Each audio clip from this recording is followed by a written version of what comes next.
RCB के मालिकों ने ऐसा बयान दे दिया है जो सचमुच विराट कोहली के फैंस को पसंद नहीं आएगा। नमस्कार दोस्तों, मैं हूं यश तिवारी। आप देख रहे हैं क्रिकेट फटाफट का 1419वां एपिसोड। आज 4 फरवरी की तारीख है। आईपीएल में बहुत कम समय है, चैंपियंस ट्रॉफी में बहुत कम समय है और दिन भर की 10 बड़ी आईपीएल और क्रिकेट खबरें आपकी स्क्रीन पर हम परोसेंगे। एंड तक वीडियो को देखें दोस्तों। विराट को लेकर बहुत बड़ी खबर है। वीडियो को लाइक और शेयर जरूर कीजिए और चैनल को सब्सक्राइब नहीं किया अभी तक तो सब्सक्राइब का बटन नीचे भाई फटाफट हिट कर दो, बेल आइकन दबा दो। चलिए दोस्तों, शुरुआत कर लेते हैं इस वीडियो के आज दिन भर की पहली बड़ी रिपोर्ट के साथ। तो संजू सैमसन के हवाले से बहुत बड़ी रिपोर्ट है। संजू रिसेंटली हमने देखा राइट इंडेक्स फिंगर में फ्रैक्चर के कारण डोमेस्टिक क्रिकेट और इंटरनेशनल क्रिकेट से दूर कर दिए गए। बेंगलोर के नेशनल क्रिकेट एकेडमी ने साफ कर दिया कि 6 हफ्ते तक इनकी वापसी मैदान पर नहीं हो सकती। 6 हफ्ते में फ्रैक्चर सही होगा, उसके बाद नेट्स में उतरेंगे। 2 महीने का समय लगेगा यहां से संजू सैमसन को वापस आने में फील्ड पर। अब यार देखो, चैंपियंस ट्रॉफी भी गई, रणजी ट्रॉफी भी गई, लेकिन जो मेन मुद्दा है वो राजस्थान रॉयल्स के हवाले से इनकी आईपीएल 2025 में कप्तानी का है। ऐसी स्थिति में हो सकता है शुरुआती 3-4 राजस्थान रॉयल्स के मैचेस में संजू सैमसन कैप्टेंसी क्या खेलते हुए भी ना नजर आए और फिर बहुत ज्यादा क्राइसिस राजस्थान रॉयल्स की टीम के सामने उठेंगे। क्या क्या क्राइसिस उठेंगे आगे इस वीडियो में बताऊंगा। अभी की स्थिति में राजस्थान रॉयल्स के लिए फिंगर क्रॉस्ड की स्थिति है, क्योंकि बुरी तरीके से भैया अगर सैमसन ही नहीं होंगे ना तो बुरी तरीके से प्रभावित ये लोग होने वाले हैं। आगे बढ़ते हैं, दूसरी बड़ी रिपोर्ट की बात करते हैं। तो आईपीएल 2025 के शेड्यूल को लेकर एक बहुत बड़ी अपडेट निकल कर आई। इस हफ्ते के अंत तक आईपीएल 2025 का शेड्यूल बीसीसीआई रिवील कर सकता है। शेड्यूल दोस्तों अलग अलग स्टेट क्रिकेट एसोसिएशन में इजाजत के लिए अटका हुआ है। अब ये क्या प्रक्रिया होती है ये भी समझ लीजिए। दरअसल दोस्तों होता ये है कि सबसे पहले बीसीसीआई शेड्यूल बनाता है, उसके बाद दोस्तों मान लीजिए कलकत्ते में मैच है तो कोलकाता की स्टेट क्रिकेट एसोसिएशन से इजाजत लेनी पड़ती है आईपीएल मैचों को कोलकाता में कराने के। जब इजाजत मिलती है तभी मैचेस हो सकते हैं और स्टेट क्रिकेट एसोसिएशन तभी पुलिस सुरक्षा प्रोवाइड करता है मैचों में। तो शेड्यूल ड्राफ्ट हो चुका है, शेड्यूल तैयार हो चुका है, लेकिन शेड्यूल इस समय दोस्तों अटका हुआ है सिर्फ और सिर्फ अलग अलग स्टेट क्रिकेट एसोसिएशन के पास। दैट्स व्हाई दोस्तों कहा यह जा रहा है कि इस हफ्ते के अंत तक आईपीएल का शेड्यूल बीसीसीआई जारी कर सकता है। शेड्यूल की हर अपडेट, हर रिपोर्ट सबसे पहले देंगे। चैनल के साथ जुड़े रहिए। सबसे पहले शेड्यूल आएगा तो हमारे चैनल पर डलेगा वीडियो के फॉर्मेट में और टेलीग्राम की लिंक मैं नीचे डिस्क्रिप्शन बॉक्स में डाल दूंगा, क्योंकि जैसे ही शेड्यूल आएगा सबसे पहले हमारे टेलीग्राम पेज पर आने वाला है। लिंक डिस्क्रिप्शन बॉक्स में। शेड्यूल की सबसे पहली अपडेट हर साल की तरह इस बार भी हम हमारे टेलीग्राम पेज और यूट्यूब चैनल पर देंगे। आगे बढ़ते हैं, तीसरी बड़ी रिपोर्ट की बात करते हैं। तो भैया आखिर क्या क्राइसिस में फंसी हुई है राजस्थान रॉयल्स की टीम। कल मैंने आपको बताया कि किस तरह से राजस्थान रॉयल्स की टीम अगर संजू सैमसन उपलब्ध नहीं होते तो फंस गई। और जो सबसे मेजर मुद्दा राजस्थान रॉयल्स के सामने वो है कप्तानी का। कैप्टन कौन होगा अगर संजू सैमसन नहीं हुए तो। इस मामले में राजस्थान रॉयल्स को दोस्तों सचमुच सोचना पड़ेगा, क्योंकि अब 2 विकल्प बचते। अगर स्टार्टिंग मैचेस में सैमसन नहीं रहे तो या तो यशस्वी जायसवाल युवा खिलाड़ी नए कप्तान होंगे या फिर रियान पराग जो डोमेस्टिक क्रिकेट में कप्तानी करते हैं उन्हें कप्तानी देनी पड़ेगी। इन 2 ऑप्शंस के अलावा इनके पास एक तीसरा ऑप्शन हुआ करता था जॉस बटलर के रूप में। अब वो ऑप्शन इनके पास उपलब्ध नहीं है, क्योंकि जॉस बटलर को इन्होंने नीलामी में जाने दिया। पता नहीं क्यों जॉस बटलर से मुझे नहीं समझ में आया इन्हें क्या दिक्कत हुई, लेकिन हाँ अब फंसे ये, क्योंकि अगर सैमसन नहीं रहे तो फिर आपको बटलर की कमी महसूस होगी, क्योंकि बटलर जैसा बिल्कुल मजा हुआ कप्तान आपको मिलने वाला था नहीं। बेशक इस समय अच्छे फॉर्म में नहीं है। T20 क्रिकेट में भारत के हाथों 4-1 से सीरीज हारे हैं, लेकिन जॉस बटलर ही। आगे बढ़ते हैं दोस्तों, चौथी बड़ी रिपोर्ट की, चौथी बड़ी खबर की यहां से बात कर लेते हैं। तो ये रिपोर्ट दोस्तों निकल कर आ रहे हैं 2026 के T20 वर्ल्ड कप के हवाले से। दरअसल दोस्तों 2026 में T20 वर्ल्ड कप होना है, ये हम सबको पता है। ये वर्ल्ड कप भारत में होगा, लेकिन इस वर्ल्ड कप ने परेशानियां बढ़ा दी है हमारे पड़ोसी देश पाकिस्तान की। इस बार भी दोस्तों पाकिस्तान सुपर लीग को पोस्टपोन किया गया है और आईपीएल और पाकिस्तान सुपर लीग का क्लैश होने वाला है अप्रैल में, क्योंकि चैंपियंस ट्रॉफी है तो चैंपियंस ट्रॉफी पाकिस्तान होस्ट कर रहा है। दैट्स व्हाई वो पीएसएल अब उन्होंने डेट्स आगे बढ़ा दी।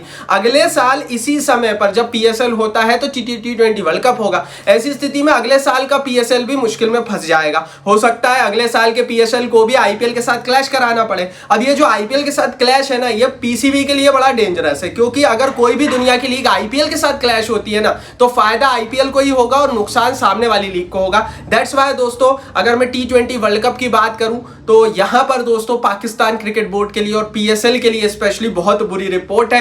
अब भैया देखो, वैसे ही ये कैश क्रंच से जूझ रहा है, वैसे ही पैसों को लेकर अलग अलग मसले इनके जो फड्डे हैं इन्होंने बनाए हुए हैं, और अगर ये लगातार आईपीएल जैसी लीग के साथ आईसीसी इवेंट के कारण क्लैश करते रहेंगे तो 1-2 साल में तो ये लीग ही बंद हो जाएगी। इस पर आप अपनी राय कमेंट बॉक्स में जरूर लिखना।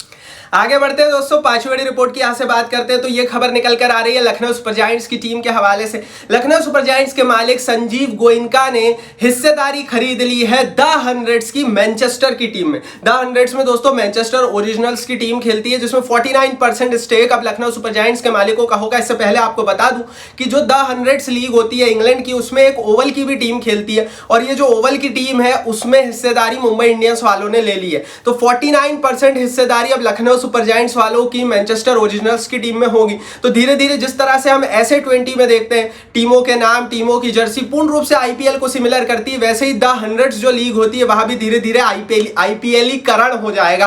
हर जगह आईपीएल वहां भी दिखने वाला है। दरअसल दोस्तों जो सबसे बड़ी लीग इस समय दुनिया की वो इंडियन प्रीमियर लीग है और यहां से जो पैसा जनरेट करना है आईपीएल के मालिक वो दुनिया की अलग अलग लीगों में जाकर टीमें खरीद रहे हैं, चाहे वो इंटरनेशनल लीग T20 दुबई की हो, चाहे वो SA20 हो, चाहे वो CPL हो, चाहे वो श्रीलंका की लीग्स हो और अब रिसेंट नया एडिशन अंग्रेजों की लीग हो गया है। सिर्फ एक लीग बची हुई है जहां पर आईपीएल का इन्फ्लुएंस नहीं है, वो है बिग बैश लीग और पाकिस्तान सुपर लीग तो इसलिए क्योंकि हमको वहां जाना नहीं है, नहीं तो इनका तो पूरा PSL हमारे ऋषभ पंत ही खरीद लेंगे।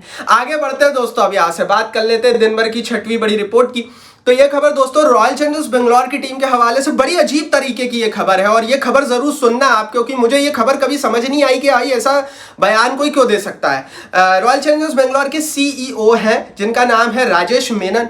उन्होंने IPL 2025 में RCB के नए कप्तान को लेकर बड़ी बात कह दी। स्पोर्ट्स तक पे उन्होंने कहा कि भैया हमारे पास 4-5 ऑप्शन है लीडरशिप के, हम किसी को भी कप्तान बना सकते हैं। उनसे सीधा पूछा गया था कि भैया आप कंफर्म बता दो क्या विराट ही कप्तान होने वाले हैं, क्योंकि आपके पास कोई विकल्प है नहीं। रिसेंटली AB डिविलियर्स ने भी यही बयान दिया था कि RCB के पास मात्र एक विकल्प है विराट कोहली जिन्हें वो कप्तान बना सकते हैं, लेकिन राजेश मेनन ने कह दिया नहीं भैया हमारे पास तो 4-5 ऑप्शंस है। वो 4-5 ऑप्शंस कौन है वो आगे इस वीडियो में मैं आपको बता दूंगा और आपको भी पता लग जाएंगे वो कौन ऑप्शंस है, लेकिन यहां से इन्होंने क्लियर कर दिया कि विराट के हाथों में बागडोर अभी नहीं है RCB की और RCB का कप्तान अभी अनऑफिशियली या ऑफिशियली विराट को नहीं बनाया गया है। हालांकि दोस्तों एक चीज जो मैं आपको बोल सकता हूं जिसको आप जरूर लिखना कहीं भी कि भैया कप्तान तो विराट ही होंगे और इसका ऐलान RCB के अनबॉक्स इवेंट में मार्च के पहले हफ्ते में होगा।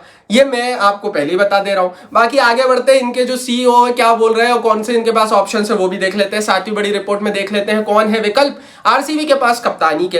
भुवनेश्वर कुमार, लियम लिविंगस्टोन, रजत पाटीदार और कृणाल पंड्या, उसके साथ विराट कोहली। ये 5 ऑप्शन है इस समय RCB के पास जिनके बारे में इनके COO माफ कीजिए जो भी हो राजेश मेनन बोल रहे हैं।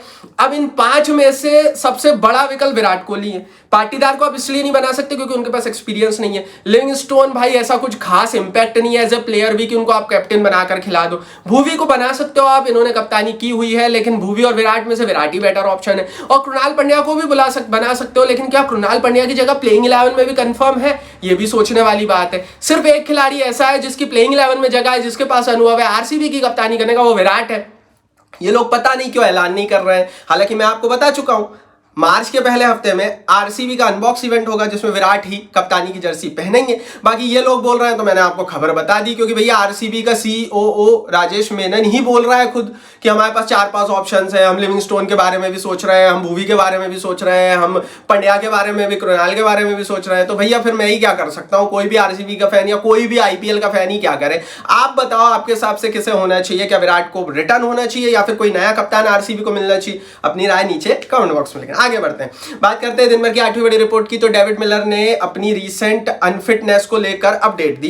SA20 के दौरान चोटिल हुए थे। डेविड मिलर ने अपनी फिटनेस को लेकर अपडेट ये दी है कि वो उनका टेस्ट हो गया है, वो बहुत बेटर फील कर रहा है, बहुत जल्दी उनकी वापसी होने वाली है। तो मिलर को लेकर जो चीजें ऑलरेडी आ रही थी वही चीज सत्य हुई, क्योंकि मिलर खुद कहने लगे कि किसी को टेंशन लेने की जरूरत नहीं, मैं IPL 2025 में खेलूंगा। मिलर को लेकर टीमें और IPL में जिस टीम में वो खेलेंगे वो टेंशन में थे। अच्छा आप बताओ कमेंट बॉक्स में डेविड मिलर किस टीम का हिस्सा है 2025 के IPL में? अपनी राय नीचे कमेंट बॉक्स में लिख देना। और अगर आप भी चाहते हैं दोस्तों कि हर रोज हम एक IPL से जुड़ा हुआ सवाल आपसे पूछें और जो सबसे पहले आंसर देगा, जो सबसे सटीक आंसर देगा, जो सबसे डिटेल में आंसर देगा, उसके कमेंट को पिन करें तो कमेंट बॉक्स में बताना। कल से क्वेश्चन एंड आंसर की सीरीज चालू करेंगे। आगे बढ़ते हैं दोस्तों, अब बात कर लेते हैं दिन भर की 9वीं बड़ी रिपोर्ट की।